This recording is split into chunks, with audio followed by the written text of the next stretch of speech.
Y para eso estamos ahora acá y le agradecemos mucho que haya venido acá al estudio Leslie Sánchez, abogada, integrante de la comisión experta o ex integrante de la comisión experta, pero bueno, se lleva eso, para bien o para mal, esa medallita. Así que muchas gracias, Leslie, por estar acá con nosotros. Y muchas gracias además porque, perdón la infidencia, pero nos cuenta que es madre hace poco tiempo, y entonces el cansancio y las exigencias son mucho mayores. Así que muchas gracias por venir. ¿Cómo estás, Leslie? Muy bien y muchas gracias por la invitación. Cansada, como dijo la Alejandra, muy cansada. Bueno, fíjate que partamos de eso, ya estamos un poco en el cierre. Cuéntanos un poco, yo creo que vale la pena. Tú asumiste el trabajo de la comisión experta a partir del 6 de marzo. Tú fuiste de alguna manera, sé que formalmente no son cupos, pero obviamente en la negociación del sistema político tú ibas patrocinada, digamos, por el Partido Liberal, en una posición, por lo tanto, de alguna manera con harto juego y con un cierto horizonte de lo que se debía cuidar y que fue el trabajo que hicieron en la comisión experta. Pero tú asumes esta tarea ya estando embarazada, digamos. Cuéntanos un poco para iniciar, ¿cómo fue además este proceso también en términos de lo personal, de lo humano, el cierre, y ahora que hace apenas un mes fuiste mamá? Ya, lo primero es solamente precisar que yo ingresé como militante del Partido Liberal, pero en el cupo del PPD. Ah, ya. Yo fui PPD por muchos años, yo creo que la mayor cantidad de mi vida, mi juventud, fui militante del Partido por la Democracia, y cuando se generó esta nueva instancia constitucional, los senadores del PPD, que eran los que tenían el cupo, fueron los que me convocaron, y tuve una conversación muy fraterna con el Partido Liberal y no hubo ningún problema en que yo pudiera, digamos, ingresar con esta dualidad, representando al PPD, pero militando en el partido. Y claro, ingresé el 6 de marzo y yo me enteré aproximadamente el 6 de abril exactamente que estaba embarazada, entonces pasé todo este proceso embarazada y mi guagua nació hace literalmente un mes, porque hoy día cumple un mes de vida, así que ha sido muy agotador. Creo que no tuve la oportunidad de vivir nada de lo que viven las mamás primerizas, ni de antojos, malestares, porque de verdad estuvimos concentrados full en la redacción del texto.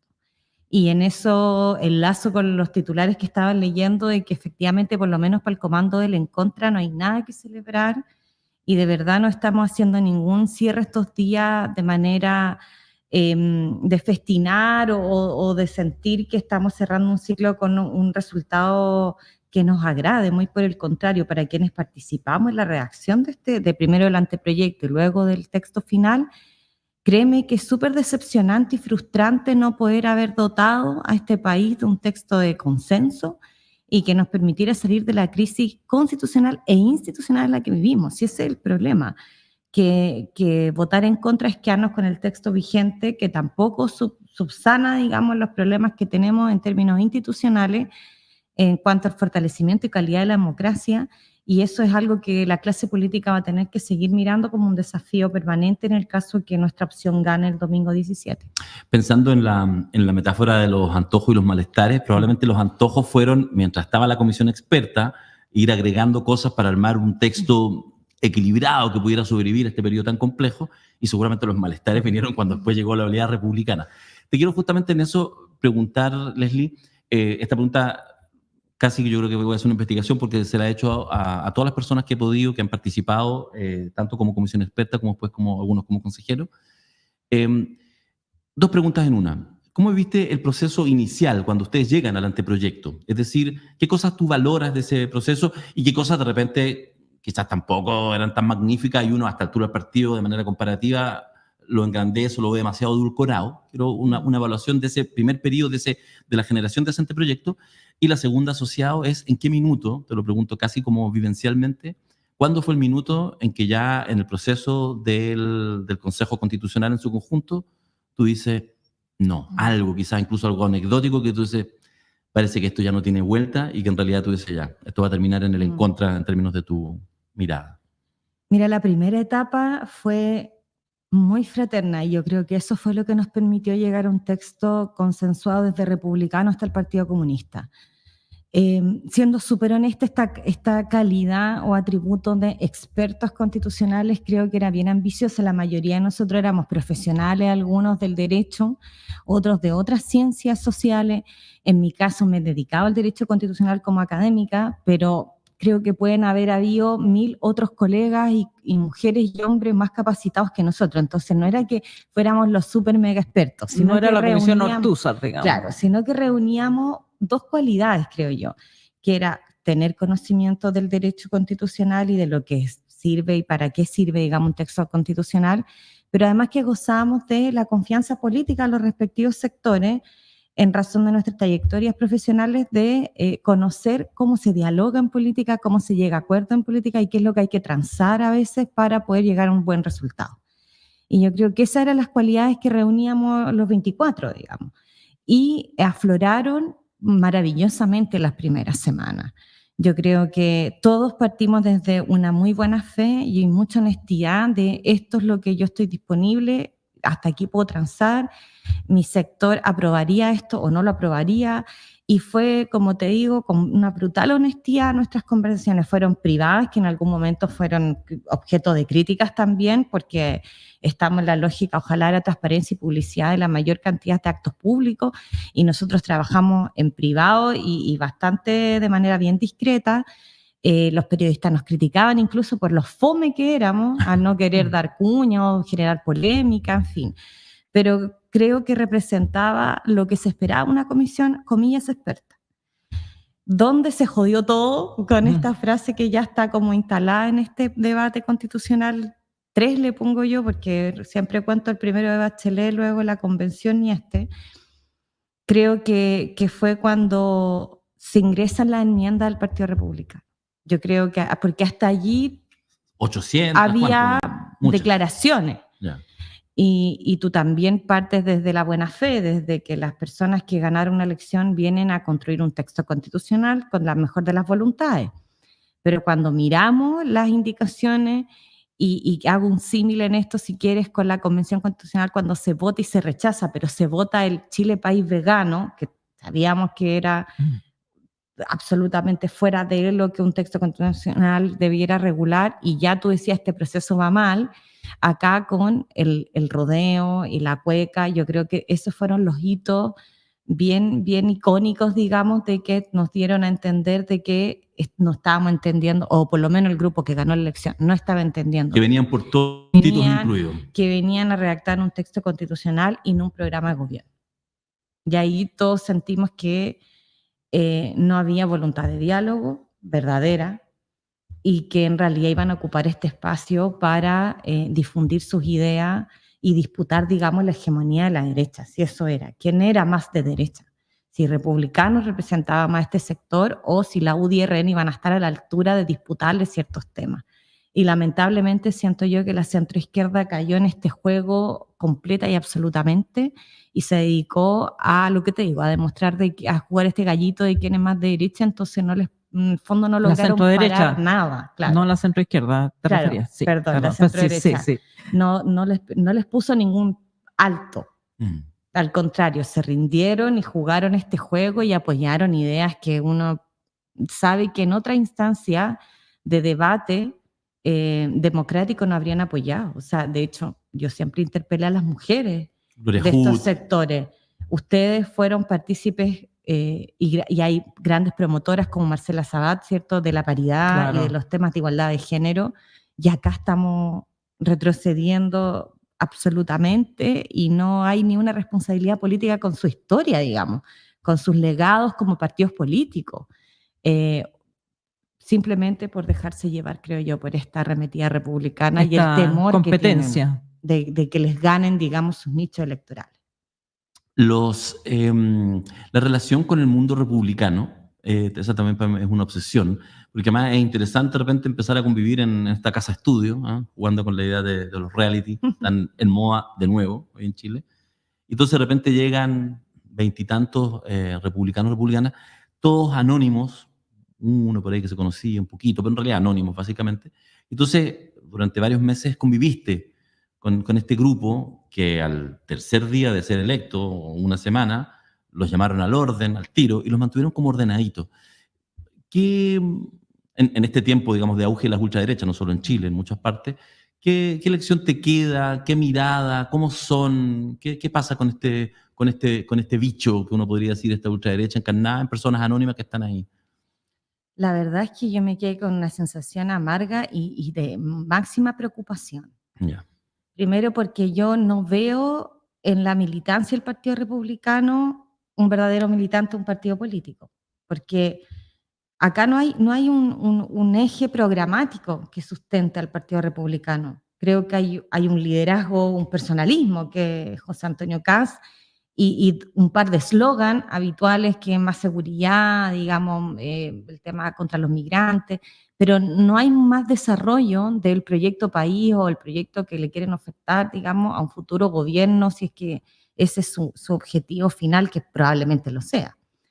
Las personas que representan hoy día a los republicanos y que llegaron al Consejo son súper diferentes entre sí. Tampoco te podría decir que hay un nexo común Hay una identidad. que pudiera reflejar la identidad del partido, porque, insisto, creo que aquí todavía no hay un partido político. Creo que hubo una especie de pesca de arrastre previa a las elecciones para conseguir candidatos de manera urgente y candidatas para todas las regiones y el gran número de candidatos que tenían que inscribir. Y esto les generó mucha sorpresa a ellos mismos, creo yo, del triunfo y después los perfiles de quienes triunfaban en las elecciones en las regiones. Y por eso es que yo creo que la estrategia fue silenciarlos, porque había una diversidad y en los pasillos tú podías tener diálogos también muy fructíferos con algunos que te señalaban, mira, yo no estoy tan de acuerdo con esto, pero todo era off the records, o sea, nadie lo podía decir públicamente. Ni en las comisiones, digamos. No, o sea, en mi comisión te puedo asegurar que los comisionados del Partido Republicano nunca hablaron. O sea, con ellos no hubo debate. Excepcionalmente en ciertos temas, como terrorismo, que era algo que ellos ponen sobre la mesa constantemente a pito de nada, víctima, y si es que se conversaba como en debate legislativo, podríamos decir de alguna manera, era con Antonio Barquesi y nada más. Estos representantes, comillas, del pueblo nunca lo fueron, creo yo. Nunca representaron al pueblo porque nunca plantearon las ideas de sus zonas, de sus regiones, de sus sectores, ni siquiera las que ellos mismos en términos particulares tenían. Entonces, era ¿Cuál fue su discutir rol? ¿Simplemente con una votar? muralla, con una muralla silente que sabías que te iba a decir que no a todo y que nosotros nos íbamos a chocar permanentemente porque íbamos a recibir un no, pero tampoco había interpelación de vuelta. No hay diálogo, nunca hubo diálogo. A mí me llama mucha atención cuando dicen la izquierda frustró el diálogo, separó las mesas, quebró los debates, pero si nunca lo hubo. En las comisiones era un diálogo de sordos. Nosotros decíamos argumentos más o menos buenos, tú podrás criticarlo o no, pero de vuelta no recibíamos absolutamente nada. Preguntábamos, no habían respuestas a nuestras preguntas, traíamos expertos, a nuestros expertos no se les preguntaba nada. Y básicamente era conversar en los pasillos con el asesor Barrera. Básicamente eso era el Partido Republicano. ¿Tu expectativa del domingo? No me refiero solamente en términos, digamos, del resultado, sino un poco de lo que puede seguir el día siguiente. Nosotros acá nos hemos hecho cargo, de alguna manera, por supuesto, hay que esperar que hablen las urnas, pero todo parece indicar, de verdad, que es bastante mayoritario, unánime el tema, por ejemplo, las encuestas, etcétera, que viene a triunfar en contra, porque además se nota que no logró, digamos, calentar la escena, finalmente los republicanos. Además, si así fuera, digamos, ¿cómo tú crees que sigue esto? Incluso en lo que nos sigue, pero ¿cómo tú ves el futuro? Porque además, obviamente, si tuviste la discusión constitucional, eres probablemente una persona que va a defender la importancia de efectivamente actualizar y tener un nuevo texto constitucional. Pero bueno, pero parece que por ahora no va a suceder. Mira, no es prudente, creo yo. No es prudente porque además, siendo súper honesta, seamos francos, ¿cierto? La derecha quiere que nosotros digamos esto, po. Quiere que nosotros persistamos en la idea de una nueva constitución porque es como su caballito de batalla, digamos, tratando de decir que esto es malo para el país, genera inestabilidad, inseguridad, en fin. Pero en lo concreto, desde la perspectiva teórica constitucional, nosotros tenemos un problema. Tenemos un problema con un texto vigente que está superado y que no está solo superado desde el sistema político, está superado desde el sistema jurídico. Los tribunales de justicia fallan más allá del mismo texto. Los tres poderes del Estado, yo te podría decir con total responsabilidad, que tienen interpretaciones bien particulares del texto porque ya le es insuficiente, porque no resuelve los problemas que tenemos hoy día, que probablemente se evidenciaron con el estallido social, pero que en realidad vienen de antes. Y nosotros, insisto, que no tenemos solo una crisis constitucional, sino que es institucional. Y eso va a persistir. Y creo que hay que hacerle algunas mejoras a este texto, si es que queremos que perviva por mucho tiempo más. Y en eso, enhorabuena, tenemos la baja del quórum de los 4/7 y se podrían aprobar sin grandes dificultades en el Congreso. Donde veo yo la dificultad mayor es que el Congreso está ocupado en otras labores. Yo no sé si en este gobierno o en el que viene va a tener la oportunidad procesal, como diríamos los abogados y abogadas, de debatir reformas constitucionales, cuando tienes a lo menos el tema salud y el tema de pensiones encima y con gran presión y sin poder sacarlo. Bueno, y también el no poder sacarlo también es fruto de este problema del sistema político. Huevo, ¿no? Claro, es como un círculo vicioso. Te vas pisando la cola. Tú participaste en la comisión experta. ¿Tuviste alguna vez la sensación de que no había que hacer este segundo proceso? Mira, yo siempre lo dije, yo voy a hacer una autocrítica en algún momento, porque todos y todas que somos parte de etapas tan importantes para la República, sabemos que hicimos cosas bien y que también se hicieron cosas mal. O sea, es imposible la perfección, el ser humano es imperfecto y trabajamos día a día por mejorar, pero nos tenemos que haber equivocado en muchas cosas. Quizá abrir esta tercera etapa y quizás nosotros desde la centroizquierda poner como prioritarios temas que a lo mejor para la ciudadanía ya no son tan prioritarios y nosotros hemos hecho una lectura equivocada de los intereses populares. Y en eso hay harto que pensar y repensar. ¿En qué cedimos en la comisión experta? Porque también ahí nosotros hicimos concesiones que por nuestro mundo fueron dolorosas. Pero también sentíamos que era lo mejor para el país y ahí tiene que ver con la democracia, que en realidad es fruto de acuerdo y que todos tenemos que ser. Pero bueno, yo creo que necesito un poquito más de tiempo para poder llegar a esa conclusión. Hoy día no te la podría responder con tanta claridad, solamente espero que nos vaya bien el domingo y que el en contra se impongan las urnas, porque este texto, desde mi perspectiva, todos te van a decir elementos distintos, pero la mía como una mujer laica y liberal creo que atenta precisamente contra esos dos principios. Lo laico y lo liberal. Muchas gracias, Leslie, por acompañarnos, que le vaya bien con su guaguita, que sea todo entretenido, que duerma las horas que tiene que dormir, que no se ponga mañoso. ¿Es niño o niña? Es niño. Es niño. Ojalá que mucho y duerme poco. Ojalá que crezca en un mejor país. Ya, que sea un buen verano entonces. Sí. Muchas gracias, Leslie, por estar acá. Ya, Dale, gracias. un abrazo.